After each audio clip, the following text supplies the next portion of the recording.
Figurina, salve, mi sente? Salve, avete scelto l'album giusto perché questa figurina fai un figurone. Ma chi è quello a fianco a lei? A lui è il mio doppione.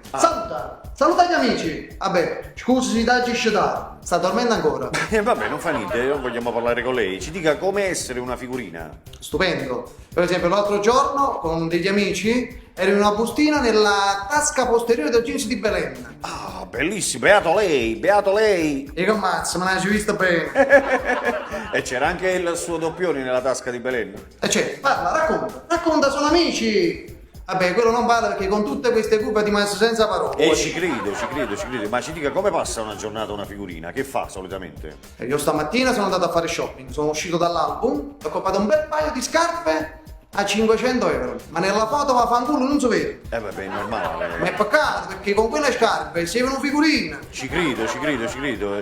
Ma ci dica com'è il rapporto con i ragazzini, questi ragazzini che comprano queste figurine? Vabbè, è un po' complicato perché sono vispi i ragazzi, fanno sempre quel gioco con lo schiaffo, capovolgono noi figurine. Addirittura. Solo che stamattina a Secondigliano, a parte lo schiaffo, ci ha acciappato pure un cavo in pietto. Ma mi sono difeso, Sì. Un colpo di testa media capata perché questa figurina fai un figurone. Ma pure il doppione le ha prese? E non lo vedi? Chi l'ha acciappato con un capputtone, perciò non si muove, sta ancora scioccata. Vabbè, ma può capitare, qui sono ragazzini, vogliono giocare, è normale. Ma poi c'è un nostro fan sfegatato, si chiama Luigino, ogni mattina piange vicino alla madre e dice figurine panini, figurine panini, figurine panini. Talmente dei panini vogliono si è fatti 150 kg. Addirittura. Mica sta in forma come me, In che senso? perché questa figurina fai un figurone. Va bene. È vero o no? È vero o no? Vabbè, chi ci acconsente? Grazie figurina, a presto.